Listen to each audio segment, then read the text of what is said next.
Welcome to Parlay Revival. In the last episode, you saw us arrive safely in St. Vincent, where we were met by friendly locals anchored in the beautiful bay of Chateau Belair. Here we take a moment to figure out why our dinghy weighs about 80 kilograms more than it should. So this dinghy's got a double bottom, so on top of the floor, all the water drains out through that one, but there's this gap underneath, which is full of water.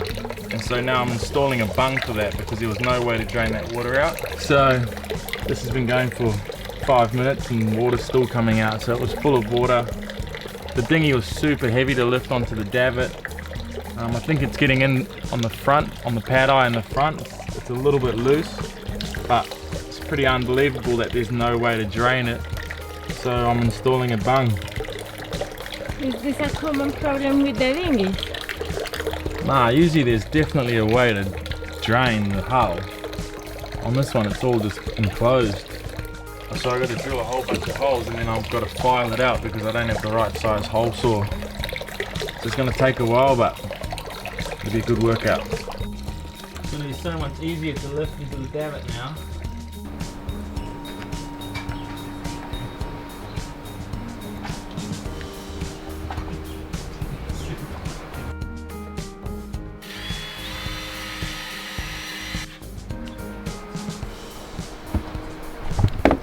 Do you want to put the Phillips bit on that? Yeah. Oh my god. What? Fell in. Serious? Hey.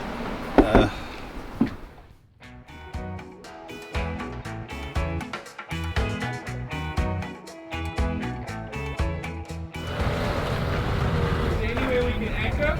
No! If you anchor, you might get the train get hooked up. That's why we have mooring here. You can pick up our mooring. Our mooring is 27 US per night or 68 EC dollars. So make up your mind because I'm gonna go inside. My gas is running out. The next bay we visited was Blue Lagoon, where we found that the anchorage in the small lagoon was completely full, so we reluctantly had to take a mooring. Once we were tied up, one of our crew was flying out the next morning, so we went out and had a few too many beverages and ended up on a sailboat with some new friends to have a jam session, which to us at the time sounded like we would give the Rolling Stones a run for their money. Listening to the footage the next morning was a bit of a wake-up call, as you can hear for yourself.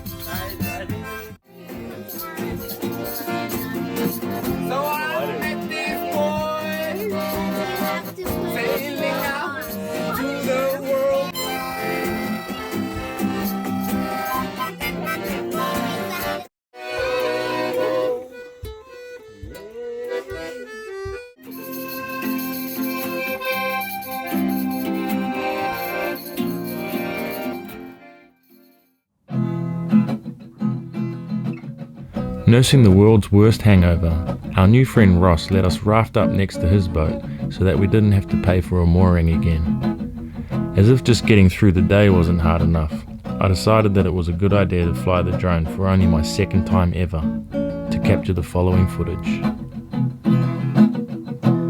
Stop that train, I'm leaving. Stop that train, I'm leaving. Stop that train, I'm leaving.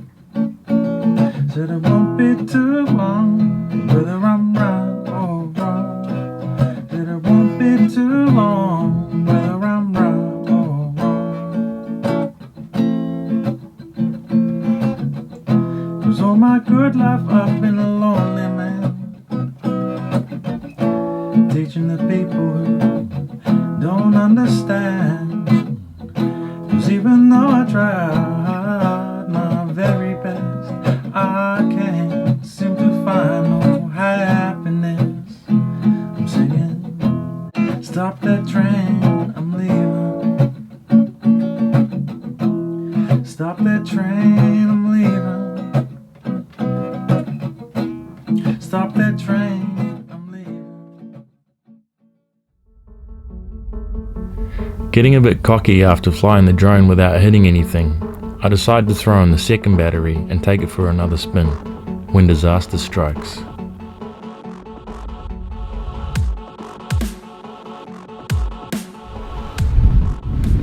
propeller fell off.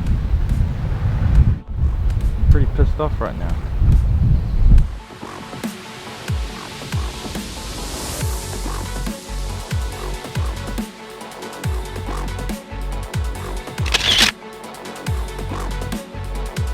He can barely find the drone now, he's looking for a prop.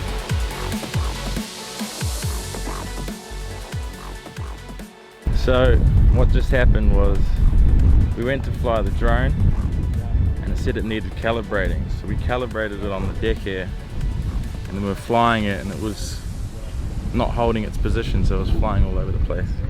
So I knew something was wrong, but we kept flying it anyway, and then one of the propellers went flying off and it just dropped straight in the water. So expensive little fuck up. Nah, I'm glad we got it. Thanks, man. Fucking, it's got an SD card in it there.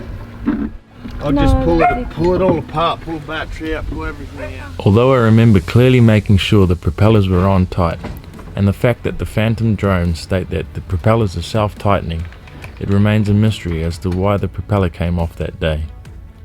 DJI refused to give us any support as we bought the drone second hand, so my only option was to reluctantly buy a new one, as the drone footage is becoming a key part of our videos. To this day, I have heart palpitations every time I grab the remote control of our new drone. Should be brand new after a little rinse. It turns out our new friend and neighbour was an ex-professional kiteboarder in Ireland, and we made a deal that he would give us all a kite lesson if I helped him replace the bearings in his gearbox. Ross didn't really need my help, and I was basically there just for moral support, but we all set sail for Bequia Island anyway, to try our hand at kiteboarding.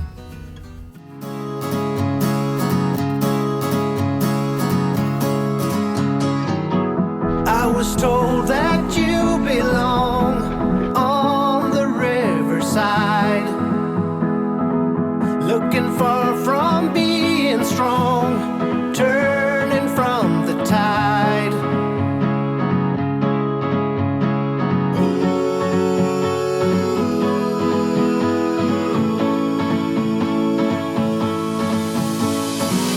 I went down to see you there. Your eyes were dark and cold. I picked you up to go somewhere, a place that I've been told. I will take you, I will make you fly. I will take you way up to the sky.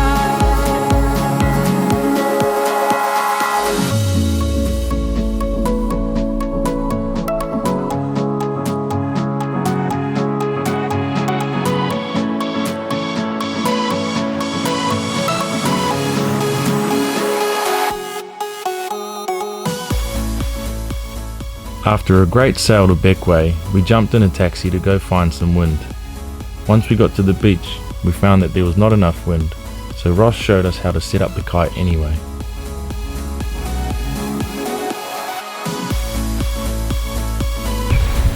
Right over like this. Okay, for the leading edge, down on the ground, and facing straight into the wind. Lines between my legs and the steering lines on the outside. As we knew there was wind out at sea from our sail out there, we jumped on our boat and decided to continue the lesson in the middle of the ocean. Sure enough, we found some wind, so the lesson continued. So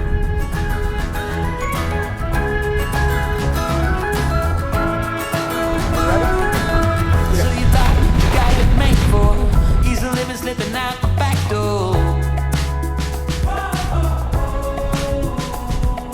But it's not what you're made for, and there's nothing that is too late for.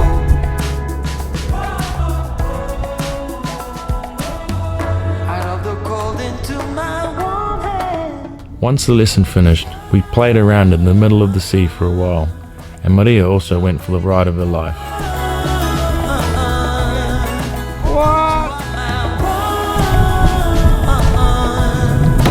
With a simple mind, we should find some more time.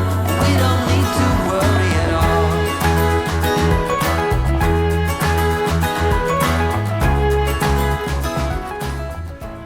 Thanks for watching another Parlay Revival episode, and we genuinely appreciate your support.